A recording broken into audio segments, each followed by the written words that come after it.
Kalau kita merem gini nih kayak bayangan besar lewat, kayak lagi gini ada yang ngeliatin di situ. Itu hati tuh peka banget. Oh gitu Mas? Hati tuh peka. Cuman ini siapa gitu ya? Kok mukanya tapi bersinar. Dia bilang dipegang gini. Ayo ikut. Ayo ikut juga. Ayo ikut. Belum pernah dirasain sebelumnya gitu. Belum pernah gue ngerasain tidur seenak ini gitu. Apa gue udah kayak Mbak ya? Cuman ternyata enggak, dia ngomong, dia bilang di belakang gue. Bukan lo, Mas. Ini belakangnya. Kalau Mas melakukan refleksi diri, ini pertanda apa Mas? Menurut Mas ini apa? Dan pertanyaan saya yang super terakhir.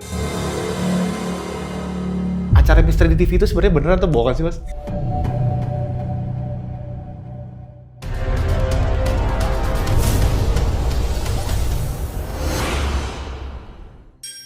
Gimana rasanya orang ngerasain mati tapi hidup lagi? Dan ini bukan sebuah film. Ini adalah sebuah kejadian yang nyata dan hari ini kita akan ngobrol sama seseorang yang sudah mengalaminya. Bukan cuma satu kali, bukan cuma dua kali, tapi sudah 3 kali orang ini mengalami sebuah kematian dan bangkit lagi. Sebelumnya gue pengen rangkum istilahnya adalah mati suri dari sudut pandang medis atau kalau misalnya itu ada di medis.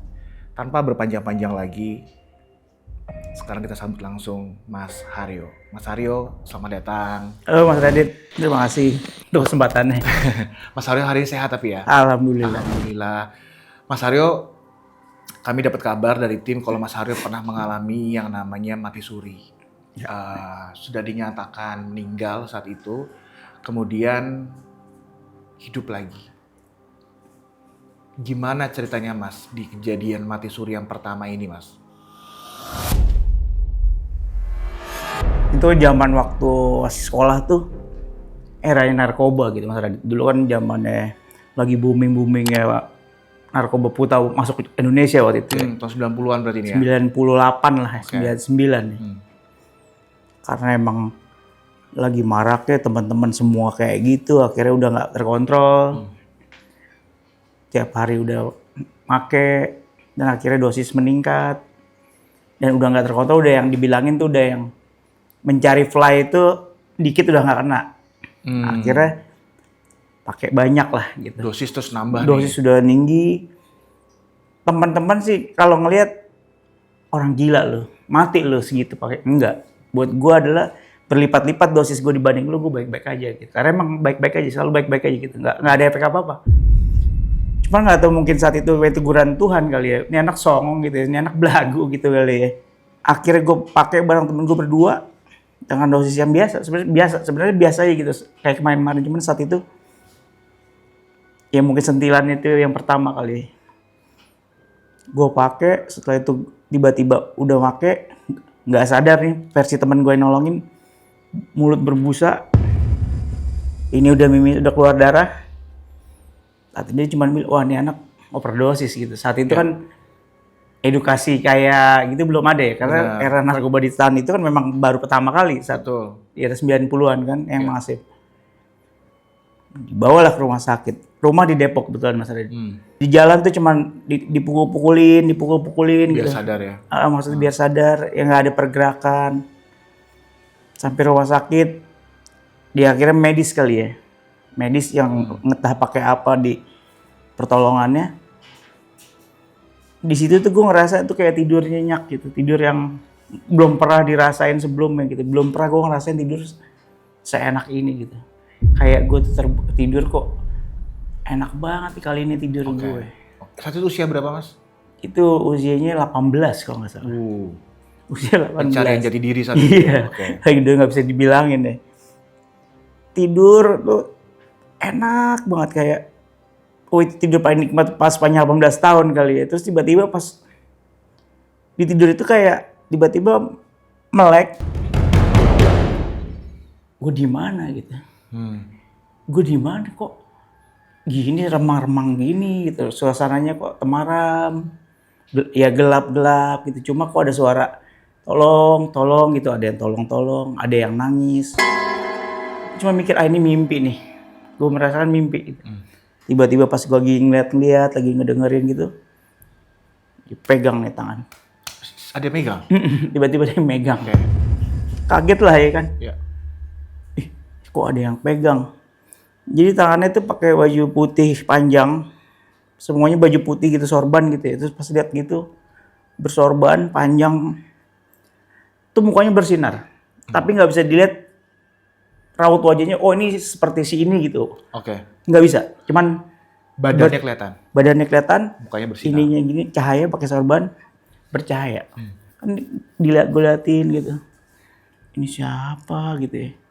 Kok mukanya tapi bersinar, dia bilang dipegang gini. Ayo ikut. Ayo ikut juga. Ayo ikut. Oke. Mau kemana Pak? Lagi lewat situ, Pak. Sorry Mas, saya potong. Ini dalam keadaan maksudnya sadar di rumah sakit itu? Enggak, itu kan pas udah begitu di rumah itu udah jatuh, udah nggak sadar. Oh, udah nggak sadar. Udah nggak sadar. Oke. Ikut, saya tunjukin rumah kamu, dia bilang. Rumah saya di Depok. Bukan. Ada rumah kamu, ayo ikut. Dibawa sama dia, dituntun. Sampailah nih berdiri nih, kayak ada jurang gitu, kayak ada jurang. Ini ada jurang. Kok merah gitu bawahnya gitu ya. Kayak bukan api sih, saat itu bukan api, bara sih. Tepatnya kayak bara api kali ya. Oke. Ngelihat gitu ke bawah. Apa Pak ini Pak? Ya udah kamu harus nyebrang. Tuh rumah kamu di sana. Rumah saya di mana Pak? Itu rumah kamu di sana, ditunjuk lagi, diulangin. Ada pintu kayak gini, persis pintunya kayak seperti ini Mas Adit. Oke. Bentuknya gitu, atasnya. Oke. Tapi gelap. Gelap. Rumah kamu di balik pintu itu, masuk. Kamu nyebrang, masuk. Pas ngelihat ke jembatannya, kok segede rambut jembatannya. Oh iya. Tipis, satu helai rambut itu. Gimana nyebrangnya Pak? Gak bisa, pasti otomatis saya jatuh Pak, di bawah panas. Coba. Rumah kamu di itu. Oh nggak bisa. Saya nggak bisa, saya pasti jatuh Pak.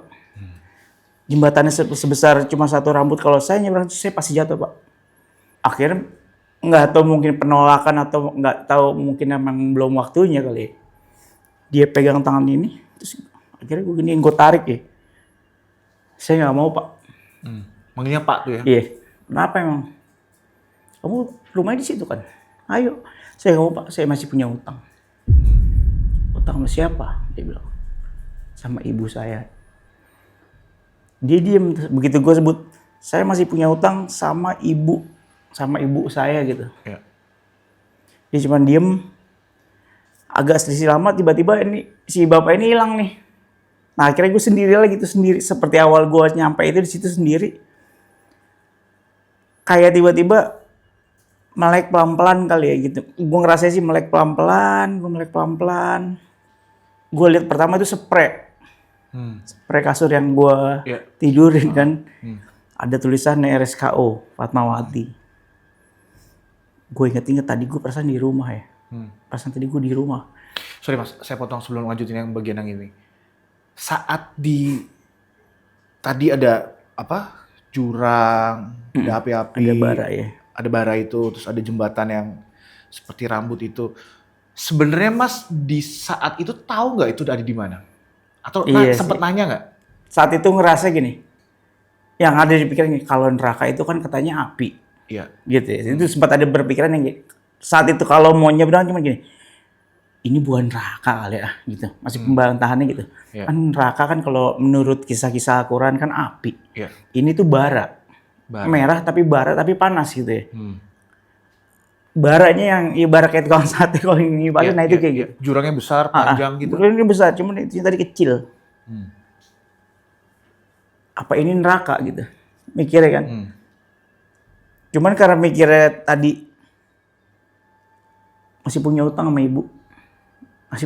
ibu. Akhirnya si bapak itu lepasin tangannya, dia ngilang tuh habis itu. Nah dari situ udah tuh keputus aja tuh di situ. Oh, pas melek ngelihat itu baru tadi gue mimpi nih gitu loh. Masih beranggapannya kan mimpi.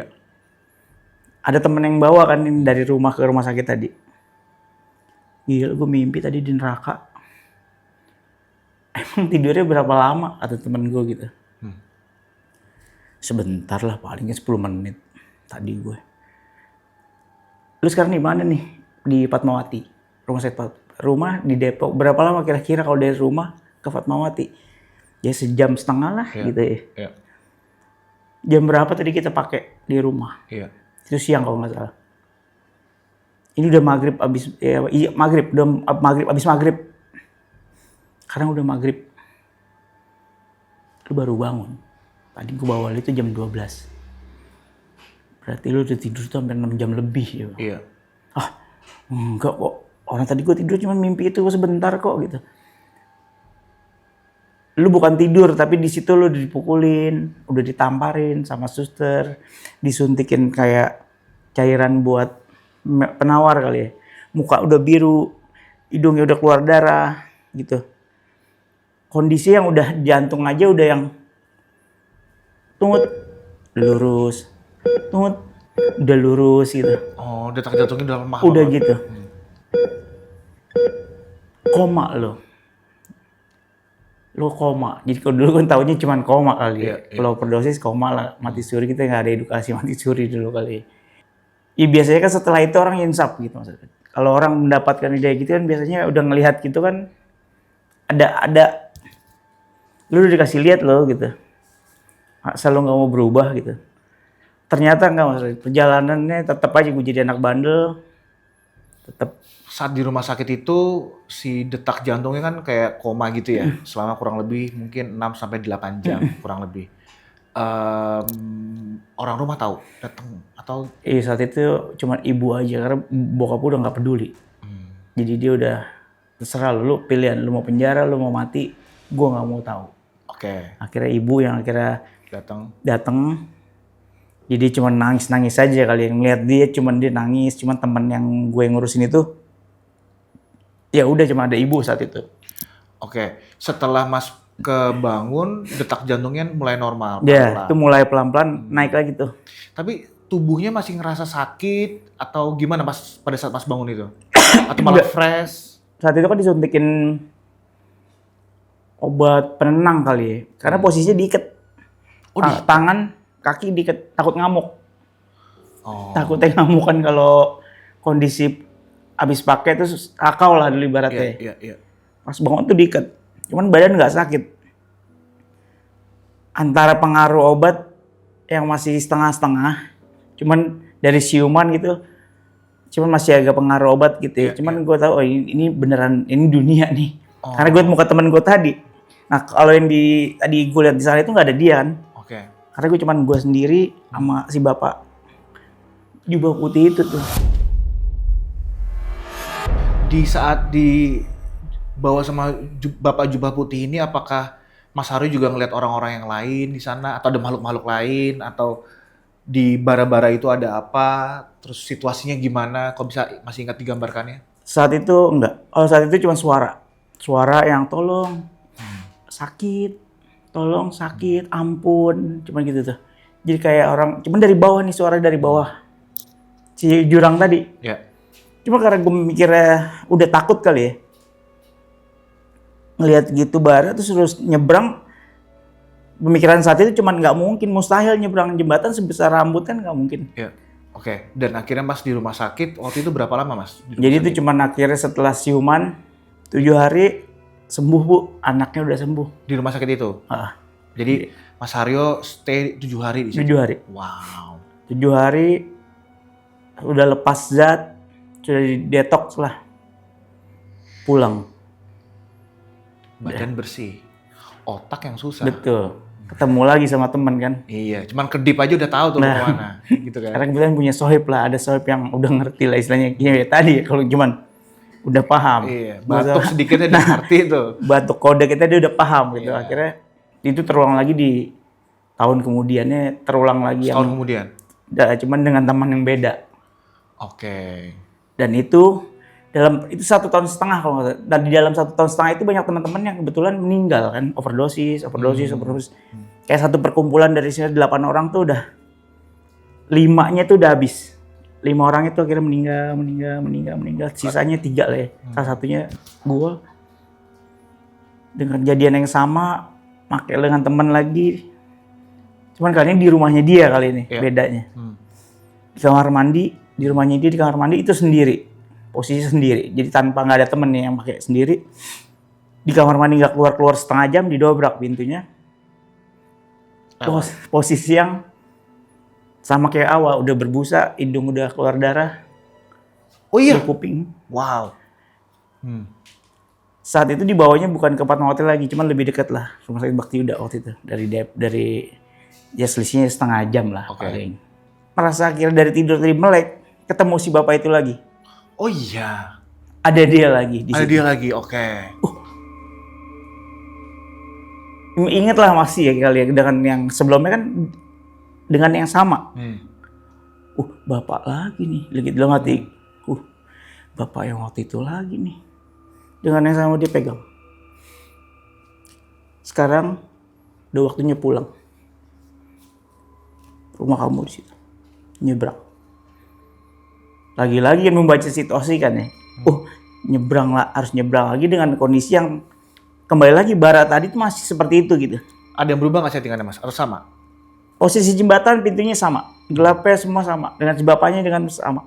Yang berbeda adalah ada teman-teman gue yang sudah pada meninggal di situ. Ada di mana mereka? Ada di kiri kanan gue, di kafan. Oh iya? Jadi gini, pas nengok ke kanan, sampai namanya tuh gue sebut-sebut satu-satu. Ini si Sida, ini si Wisnu gitu ya. Oh ini si ini. Gue liat lagi ke kiri, ini si ini si ini. Sempet mikir, emang udah pada meninggal mereka kan? Ya udah yuk, udah waktunya kamu pulang. Nyebrang. Nggak mau sih. Kenapa? Saya masih punya hutang. Hutang lagi yang tetap gue ingat. Karena emang sebelum pas gue pakai barang itu, sebelum pas beli itu, gue ngutang tuh. Ada bandar ya. Bandarnya tuh, yaudah ngutangnya dulu nggak apa-apa. Aja. Gitu kan biasanya cara mainnya ya. Dulu ya. Iya. Bandar gitu kan. Teringat itu tuh. Gue nggak ngerti apa itu cara kerja Tuhan. Saat itu masih belum berpikir apa cara kerja Tuhan kok cuma perihal utang, kok orang bisa nyangkut gitu di dunia. Saya masih punya utang. Siapa? Punya utang sama siapa kamu? Sama teman. Saya harus bayar dulu baru pulang. Gitu ya.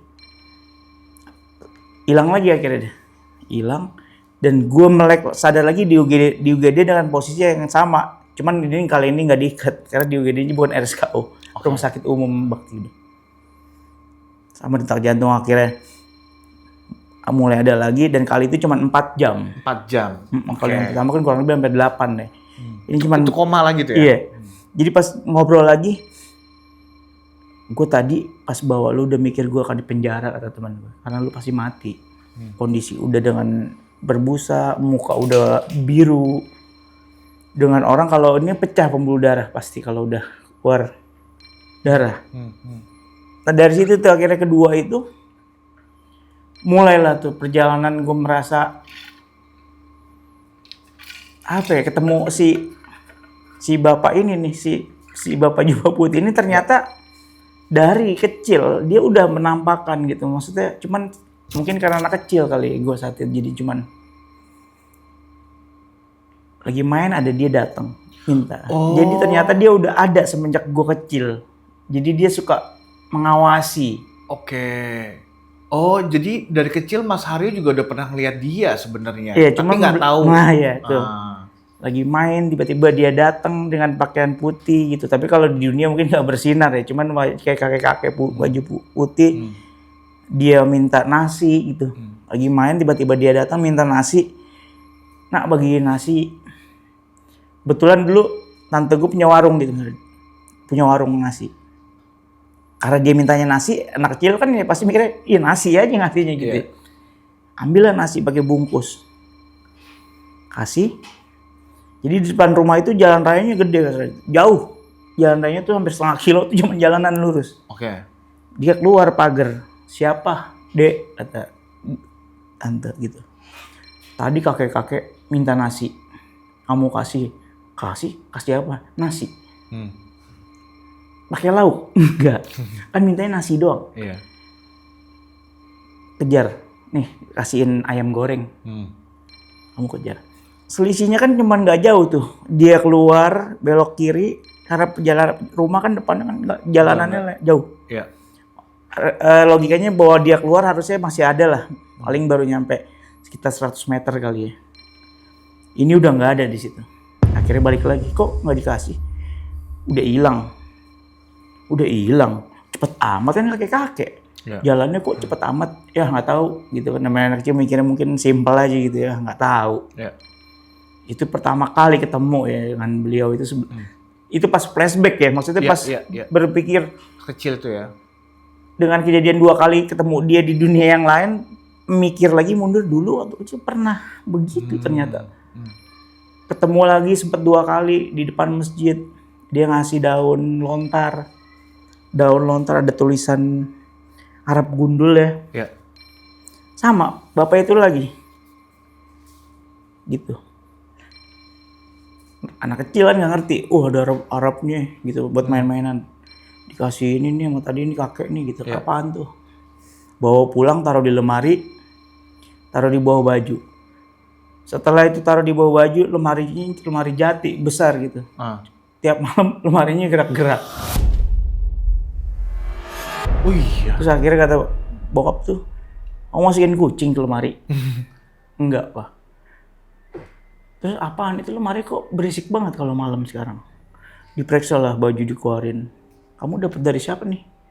Ini daun ini ada kakek-kakek tadi pakai baju putih. Kemarin pakai baju putih. Buang. Ya udah buang aja. Kan berpikirnya kan nggak yang macem-macem lah ya. Iya. Dari situ itu yang kedua. Terus sampai ketemu jin masjid. Tadi dulu sebelum sampai sana Mas, sorry banget saya potong. Ini kan Mas pada saat kondisi koma itu atau mati suri itulah ya, Mas kan dibawa ke sebuah tempat yang sama nih. Sama. Lihat teman-temannya gitu ya. Si kakek yang tadi Mas ceritain kan diduga adalah makhluk atau orang yang sama dengan yang ada di alam yang berbeda. Dia itu pernah memperkenalkan diri nggak? Dia itu siapa sebenarnya?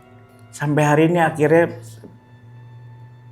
di saat kemarin terakhir gue ngalamin sakit dan akhirnya emang ya harusnya mungkin udah belum waktunya gitu ya. Coba kenalan. Ada spiritual yang tiba-tiba ngomong nggak kenal sama sekali, dia tiba-tiba ngomong coba kenalan. Iya. Selama ini dia yang ngelindungin kamu. Iya. Selama ini dia yang nyelamatin kamu. Coba kenalan. Akuin adanya dia. Selama ini kamu nggak mengakuin adanya dia, tapi dia menolong kamu berkali-kali. Gitu. Okay. Si kakek-kakek ini Mas kan ketemu 2 kali pada saat lagi di alam sana. Yang diduga itu adalah neraka gitu ya. Dimana ada sebuah jembatan Shirathul Mustaqim. Kalau kita dalam Islam kita tahu ada satu pintu yang diduga itu adalah pintu surga gitu ya. Dan di dalam sana di bara-bara itu juga nggak ada orang segala macam gitu. Perubahannya apa Mas setelah pertama umur 18 tahun, terus yang kedua kali itu mati surinya itu di sekitar usia 20 tahun ya? 20. Apakah, soalnya saya dengar itu banyak orang yang mengalami sebuah perjalanan spiritual dan si mati suri ini ngebuat Mas jadi lebih sensitif gitu untuk melihat makhluk-makhluk halus, lebih sensitif untuk mendengar dan sebagainya. Ini ada pengaruhnya ke Mas juga nggak waktu itu? Iya ada, jadi lebih peka.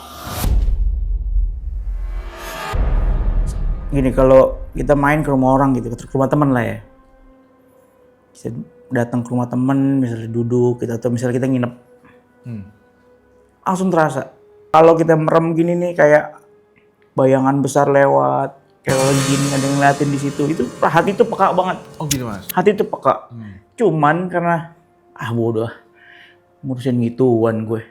Nggak diasah jadi. Jadi akhirnya bodoh amat. Jadi ada sepupu yang kebetulan seumuran sama, cuman kalau di perempuan dia peka, cuman sangat peka karena hidupnya mungkin nggak macem-macem kali ya, nggak kayak gue saat itu mungkin narkoba, minuman. Dia lebih peka, akhirnya dia bisa ngelihat semuanya yang ada di sini gitu. Ini ada nih di sini. Saat itu mungkin kalau gue menerima kondisi, mungkin bisa kayak gitu. Cuman karena mungkin apa sih kayak gini. Cuman ini hati bisa ngobrol. bisa ngobrol sama yang gini, jangan ganggu gue cuman main nih gitu. Atau yang di rumah, yang lebih sering di rumah. Lagi tidur gitu, tiba-tiba pintunya bisa kebuka sendiri. Akhirnya iya sering kayak gitu, ngobrol akhirnya. Ya udahlah ngapain sih, tutup lagi dong. Di rumah yang tadinya satu penunggu tiba-tiba jadi ada dua, tiba-tiba kayak kenalin ini kan tadinya nenek-nenek, ini ada Aki, nyebutnya Aki siapa? Pas ini kenal dari Gunung Gede, dia bilang gitu kan. Bisa ngobrol? Dalam hati bisa ngobrol. Okay. Gue juga bingung saat itu, kok gue bisa ngobrol? Gue ngobrol sama siapa? Tapi lagi bengong aja gitu. Kayak kok komunikasi nih, jadi kayak ngobrol cuma dalam hati gini. Siapa emang itu? Ini Aki dari Gunung Gede. Ya udah nih ikut aja sama dia, nggak usah di sini. Ya kan ngapain di sini? Udah ikut aja. Enggak. Ini kan di sini kan udah nggak ganggu, maksudnya cuma numpang.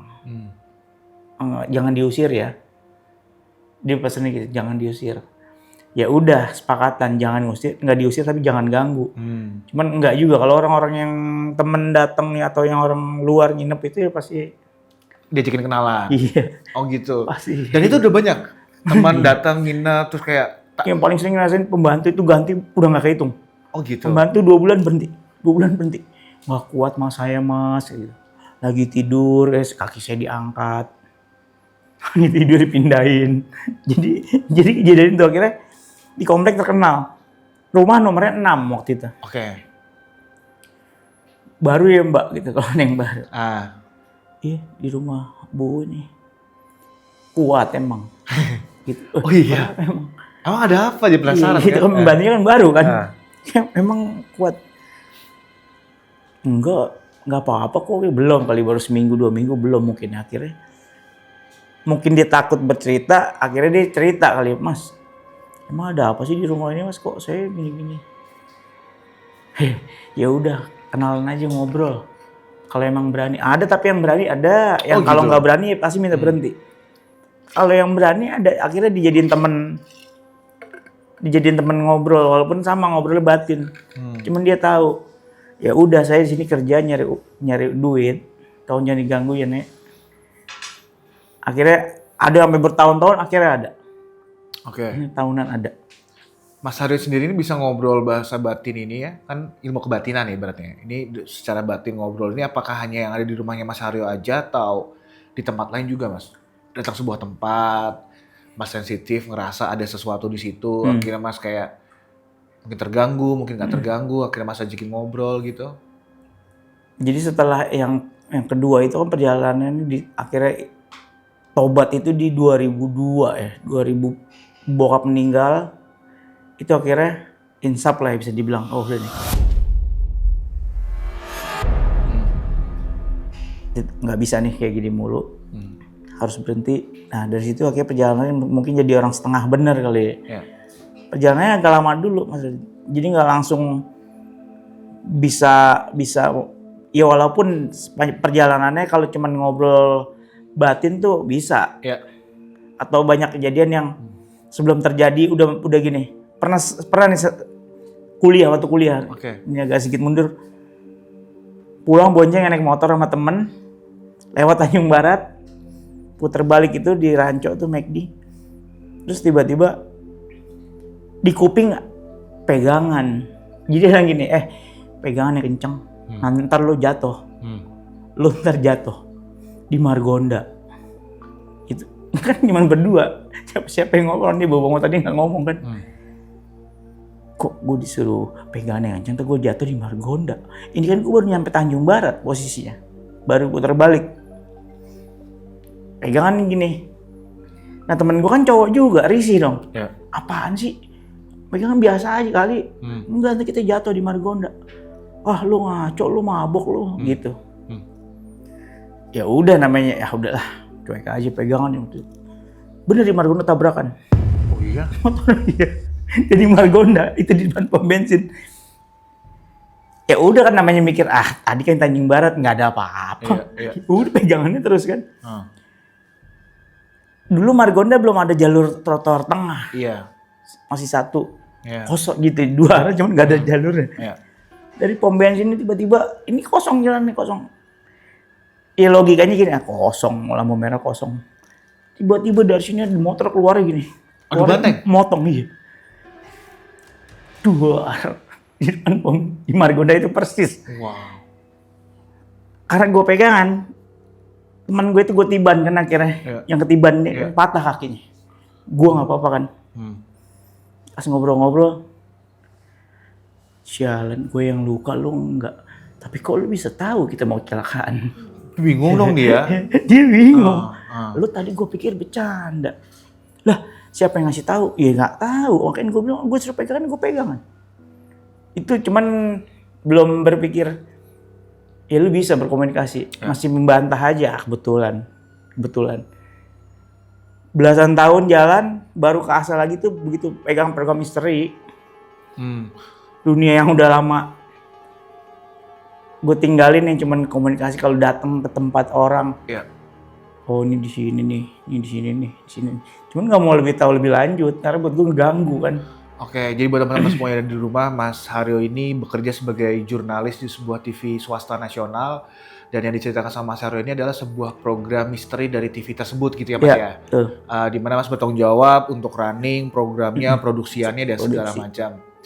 Karena datang ke tempat-tempat misteri itu semakin terasa lagi nih. Ketemu lagi Terasa. nih sama makhluk-makhluk itu. Gimana situasinya saat itu Mas? Jadi tetap penolakan ya, karena emang masih merasa ngerepotin. Bisa mempunyai itu kayak, mungkin kalau orang yang menerima itu buat dia mungkin, kalau dia senang gitu ya, bisa berkomunikasi. Cuman buat dia itu mengganggu ya. Udahlah gitu, nggak usah nambahin beban hidup gue dengan gue ngelihat hal-hal yang begitu gitu, dengan hal yang. Cuman karena bersinggungan programnya misteri dan kontennya juga berhubungan goib, dari situ mulai dia asah lagi otomatis. Harus mendalami lagi bahwa memang goib ada kan. Goib ada. Nggak bisa lu bahas, oh nggak ada goib, ada. Allah juga mengamini bahwa ya goib ada. Dari situ tiap minggu kali ya bersinggungannya dengan makhluk halus. Komunikasi dengan makhluk halus akhirnya oh begini loh. Cuman entah kenapa kalau orang lain yang melihat kalau ada elu, makhluk halusnya segen. Oh gitu. Nggak mau. Munculin atau Nggak mau dipanggil aja dong, sini loh. Kita ngobrol misalnya. Dia nggak mau. Kan belum ngerti kan? Iya. Ada apa mau sama gue? Akhirnya terus temen gue bilang, ada nih temen kebetulan emang belajar kayak itu. Yang mendampingi lu itu baik. Jadi kalau dibilang silsilah, kemungkinan besar dari pengawalnya Pangeran Diponegoro. Oke. Dia bilang, gue tanya akhirnya penasaran, wujudnya gimana? Nah itu dia, makanya itu pertanyaan ultimate banget tuh. Karena Mas punya kemampuan gini di dunia kerja, terus kebetulan program-programnya adalah program-program misteri, kan masih ketemu sama orang-orang indigo, paranormal, dukun dan sebagainya. Kan mungkin ada rasa penasaran dari Mas juga, ini siapa sebenarnya? Akhirnya dijelasin ini adalah pengawalnya Pangeran Diponegoro. Sampai akhirnya Mas tanya bentuknya seperti apa? Iya. Jawabannya. Pakai jubah putih, sorban, bersinar. Itu kan pas dipikir-pikir lagi, kok mirip sama 2 kali waktu gue muda overdosis ketemu dia. Kok sama ya? Gitu loh. Cuman belum, emang nggak bisa kalau gini kenalan namanya siapa. Sampai hari ini nggak bisa. Oh gitu, Mas udah coba untuk tanya ini siapa segala macam. Jadi pernah juga ngobrol sama spiritual. Tolong tanyain, saya mau Siapa? kenal spiritual ada. Oke. Dia cuman gini, saya kalau saya sebut namanya dia marah. Kamu nanya gini aja, dia mukanya ngeliatin saya nggak suka, marah. Cuma kalau yang lainnya saya bisa sebut. Ada sepasang kakek-kakek, nenek-nenek di kamu. Saya tulis aja namanya di handphone ya. Saya WA, saya nggak mau ngomong nih di depan orang teman-teman. Saya WA aja ke Mas. Dia WA tuh kira gini. Kakek sepasang kakek nenek siapa? Cuman dulu di rumah gue itu ada sepasang kakek nenek itu. Cuman nggak tahu namanya. Tapi dikasih tahu kan dari WhatsApp itu? Nah, si spiritual itu kayak ngomong namanya itu. Cuma kan di era sekarang di tahun 2022 waktu itu udah di masa kini. Cuma itu kan pas kejadian si kakek nenek itu di rumah kan udah tahun 2000-an. Jadi pas jauh. Jaraknya jauh. Berkoneksi jadinya. Oh, ini loh. Jadi baru memahami setelah gitu loh. Oh, dia ini yang di sini ini dia. Sepasang ini yang di rumah, oh ini dia. Sebut. Mencari tahu sendiri akhirnya. Ya gitu. Mas nggak sengaja pengen untuk memperdalam dan mempelajari, siapa tahu kemampuan Mas ini bisa ngebantu banyak orang? Iya, itu akhirnya di titik yang terakhir setelah kemarin sakit ya. Di titik kemarin sempat cuma berbeda perjalanannya dibanding 2 yang sebelumnya kan itu nggak enak gitu, maksudnya diperlihatkan dengan yang kondisi yang begitu ya. Kalau yang kemarin sakit di ICU dengan kondisi yang udah koma. Ini yang ketiga? Ini yang ketiga. Oke. Mas bisa cerita nggak nih awalnya gimana sampai Mas bisa kena lagi? Apakah ini narkoba lagi? Bukan, kalau ini mau benar-benar hari ini sehat, besok tumbang. Seketika? Seketika. Jadi nggak ada gejala yang cuman jantung? Enggak, bukan. Oke. Jadi cuman sepele awalnya. Makan pempek sama tahu gejrot. Makannya bareng. Ini pempek mangkok sini, ini tahu gejrot. Ya. Makan sambil nonton TV. Aduh, gitu. Ternyata sakit, minum obat nggak mempan, tengah malam dini hari ke rumah sakit. Paginya pulang dulu, sorenya jatuh. Udah nggak bisa. Dari situ mulai, itu yang mungkin perjalanan yang akhirnya bikin ini kali ya, udah gitu. Di titik ini udahlah, di titik ini lu mau ke arah mana sih? Apa masih mau maksudnya gini dengan ngikutin ngejar dunia? Apalagi yang lu mau kejar gitu? Ini udah yang ketiga lah, kalau bisa dibilang di akhirnya masuk UGD, dipindahin masuk ICU dengan kondisi yang udah kritis. Yang kalau kakak aku bilang tuh, ya udah orang kita cuma bisa ngaji, udah nggak bisa lo ya bedanya aja kondisinya saat itu bukan karena narkoba ya, karena emang udah sakit ya. Hari ini sehat, tiba-tiba besok begitu, akhirnya berapa hari kemudian, 4 hari 5 hari kemudian masuk ICU.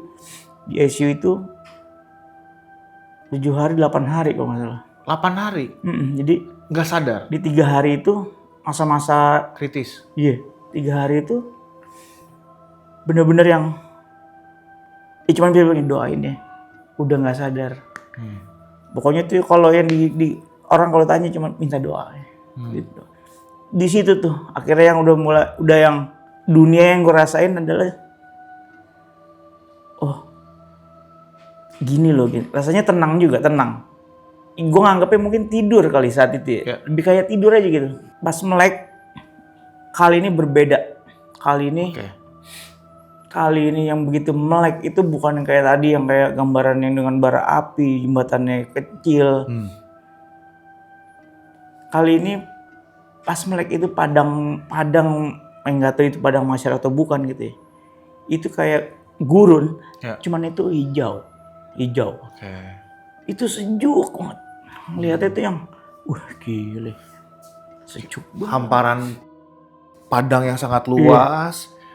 Ada banyak tumbuh-tumbuhan ilalang, warnanya hijau. Langitnya masih biru. Indah banget. Ada danaunya. Dan ini yang paling beda adalah ibu bapak gua almarhum dua-duanya ada di situ. Itu yang akhirnya dia dari jauh itu dia datang jalan gitu, dia berdiri, cuma papa mama tuh, gitu dalam hati. Terus dia gini, manggil. Dia cuma gini dong. Tuh mikir aja, ikut nggak ya? Ini gimana sih? Gitu. Apa gue ikut aja gitu? Ikut kali ya gitu. Cuman kok berat, kaki nggak bisa ngelangkah. Oh gitu. Kayak gini, kok nggak bisa ngelangkah gue? Cuman denger kayak ada suara orang ngaji.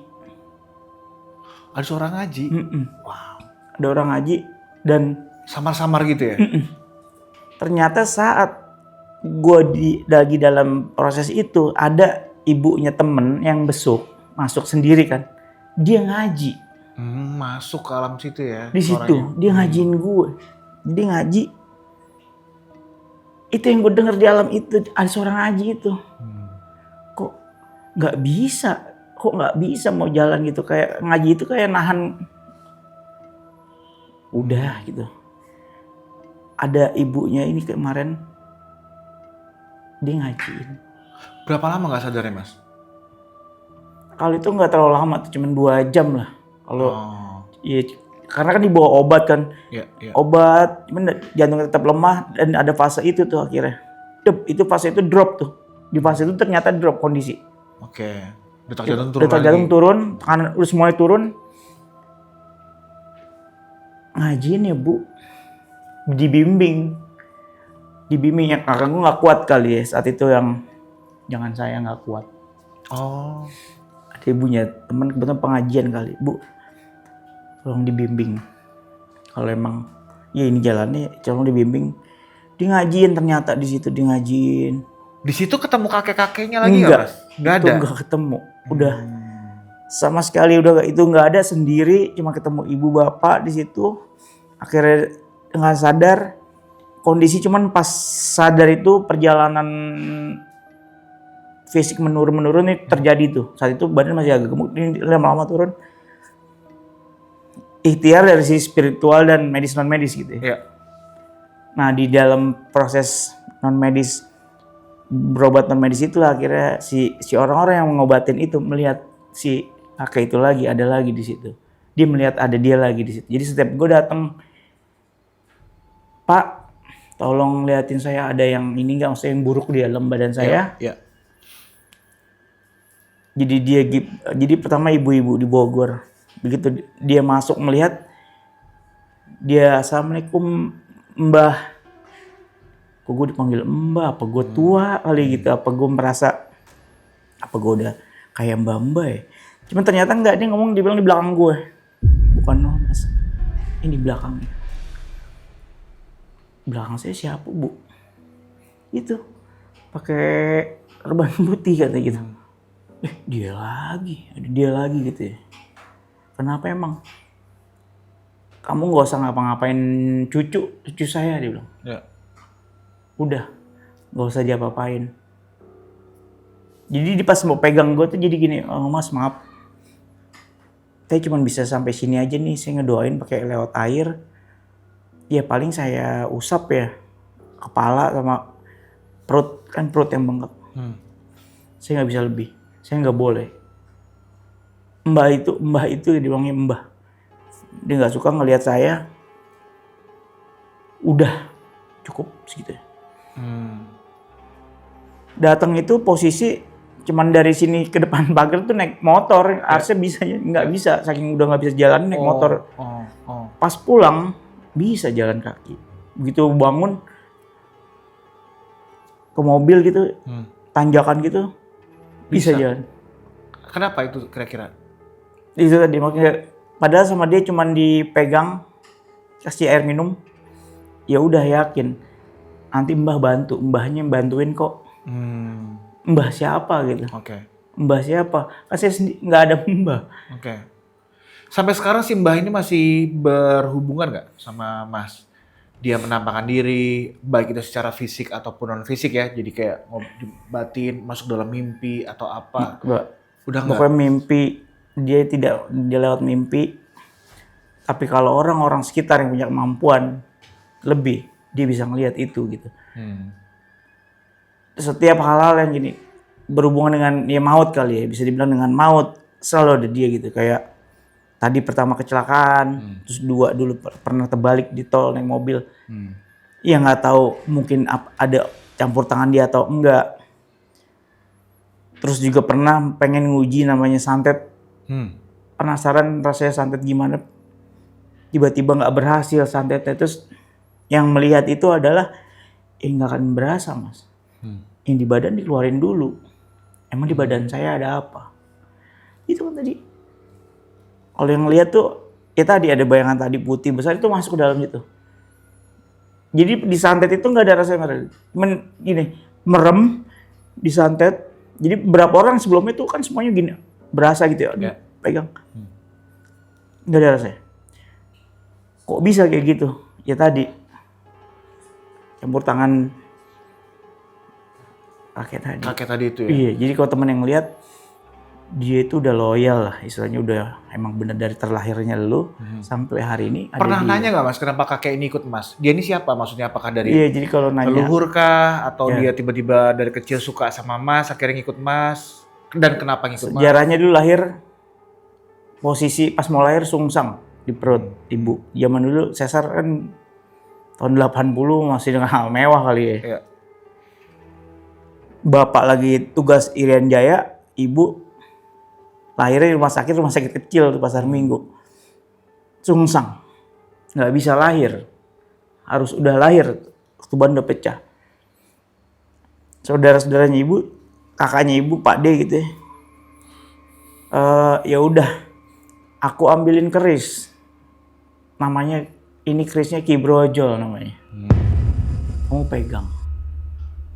Di bawah bantal, kamu pegang, kamu baca Al-Fatihah. Al-Ikhlas katanya, sambil Al-Fatihah, Al-Ikhlas. Sambil ngeden gitu ya. Iya. Dikasih. Terus, ini ibu waktu itu masih hidup nih, diceritain. Jadi waktu lahir kamu itu susah. Posisinya sungsang. Iya. Kamu lahir tuh, akhirnya kamu lahir dibantuin Ki Brojol. Cuman karena waktu itu mikirnya, siapa sih? Nggak mikir, nggak penting lah itu siapa gitu. Cuman baru di era sekarang nih, dia pegang di bawah bantal, dia baca Al-Fatihah. Perutnya kayak pengen kentut, dia ngerasanya itu kentut, lahirlah gue. Oh. Gitu. Dipermudah ya? Dipermudah. Oh. Jadi ternyata fungsinya itu keris membantu proses-proses tadi yang sulit, mempermudah rata-rata buat lahiran. Dan itu di keluarga besar gue tuh, setiap yang susah mungkin lahir itu dipegangin. Nih. Kalau gitu artinya sebenarnya karena tadi Mas bilang nggak cuma Mas ya, ada beberapa orang yang lain. Apakah saudara-saudara Mas ini juga pernah ketemu satu fenomena yang dia ketemu sama kakek-kakek itu di berbagai situasi? Ada. Jadi kayak selang-seling. Anak pertama ini perempuan, cuman tidak nikah dan tidak punya anak. Anak kedua ada punya anak perempuan. Nah, anak perempuannya peka, bisa melihat, bisa merasakan, bisa komunikasi. Cuman karena yang melihatnya yang buruk, minta mata batin ditutup. Karena dia setiap lagi duduk ini ada yang nongol dari balik tembok kepala, dari langit-langit misalnya kayak apa. Dia merasa terganggu, mendekati depresi, gangguan jiwa, akhirnya ditutup tuh mata batinnya. Dia nggak mau. Pindah lagi ke anak berikutnya, ini nggak ada. Terus ada satu lagi ke anak yang berikutnya, nah ini si ibunya nih, yang punya kemampuan yang sama. Pindah lagi ke berikutnya, nggak ada, terus pindah lagi ke ibu gue, nah itu gue. Jadi ketahuannya pas kemarin, baru berapa bulan lalu, 3 Januari kalau nggak salah. Yang ada di budi gue ternyata sama sama yang gue rasain, dia juga ada. Dia cuman bilang, itu ada, nungguin aku. Aku mau pulang, dia tungguin. Kamu dirawat, katanya, maksudnya dia akuin lah. Diajak ngobrol. Kan diajak ngobrol apa ya, kan orang nggak bisa ngelihat kan, gue merasakan nggak bisa komunikasi, cuma merasakan gitu. Kamu akuin keberadaan dia, ajak komunikasi, jadilah orang bermanfaat buat orang banyak. Mas, lu pernah mikir nggak sih Mas kalau si kakek-kakek ini ternyata turunan dari, bukan turunan ya turunan, bukan secara keturunan tapi turunan dari bokap lu pernah belajar?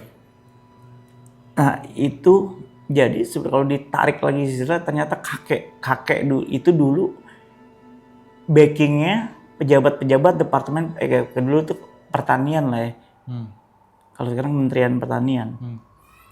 Kakek gue itu backing pagarnya si pejabat pertanian itu di Pasar Minggu. Ya. Jadi ini dia nih yang mau magerin si pertanian itu sampai akhirnya rumah di situ. Pokoknya rumah gue paling gede itu di situ karena ini kan rumah pertanian kantor. Ini rumah gue cuma gedean di sini. Karena buat magerin itu si kakek. Pas mau meninggal itu banyak tuh ternyata tuh pusaka-pusaka itu. Cuman gak ada yang mau pegang. Gak ada yang mau pegang anak. Sebagai penutup Mas, gini. Mas sudah dikasih kesempatan 3 kali hampir meninggal beneran. Akhirnya bangkit lagi, meninggal bangkit lagi sampai 3 kali. Kalau Mas melakukan refleksi diri, ini pertanda apa Mas? Menurut Mas ini apa? Jangan kejar dunia. Udah selesai. Satu kaki udah di liang lahat, satu kaki masih di darat. Mau arah mana? Umur udah segini, salah langkah, selesai. Pun nanti meninggal tapi minimal dalam kondisi baik. Karena kalau ditarik mundur, perjalanan hidup gue bandel. Maksudnya dengan kondisi yang Ekstrim ya? dengan hal yang itu semua udah dicobain, yang belum dicobain ya tadi kalau bilang lu udah nyoba mati, udah gue dicobain mati. Mungkin orang yang belum dicobain mati, gue udah pernah nyoba mati. Dan saatnya belum dan akhirnya di titik tinggal ini aja nih, bermanfaat lah bagi orang banyak. Ini nih yang terus terngiang cuman bermanfaat dalam hal apa sih? Gue harus gimana sih? Cuman akhirnya kemarin sempat ngobrol sama temen yang bisa ngeliat bermanfaat tuh luas. Bisa lo jadi penyintas sakit lo penyintas pengalaman hidup lo ngobrol, lo cerita ke orang-orang yang mungkin salah jalan atau mungkin itu salah satu lo bermanfaat. Contohnya dia bilang, oh gitu. Atau bantulah teman misalnya orang yang sakit, lo doain medianya air, coba bacain, lo yakin sembuh pasti. Karena ada basic itu, cuman menerima aja, ngerasa orang kayak gue bisa kayak gitu. Nah, itu yang sampai hari ini cuman ini siapa, namanya siapa, dan bermanfaat dalam hal apa sih? Udah, tinggal ini yang tersisa belum. Ada sebuah nilai dan value yang pada akhirnya bisa Mas ambil dan terima bahwa ini semua adalah sebuah peringatan supaya tidak lagi terlalu mengejar dunia. Karena pada akhirnya hari ini juga Mas jauh lebih dekat dengan agama ya. Betul. Alhamdulillahnya ya. Berserah diri. Semoga ini benar-benar 3 hal ini menjadi 3 kejadian tersebut bisa menjadi peringatan dan membuat Mas bisa jadi lebih baik lagi hari ini dan sampai juga ke depannya. Saya doain Mas Haryo semoga sehat terus. Amin. Terima kasih. Bisa bermanfaat untuk orang yang banyak. Amin. Dan pertanyaan saya yang super terakhir. Acara Misteri di TV itu sebenarnya beneran atau bohong sih? Anyway, thank you banget udah nonton. Sampai jumpa di lain kesempatan. Bye-bye.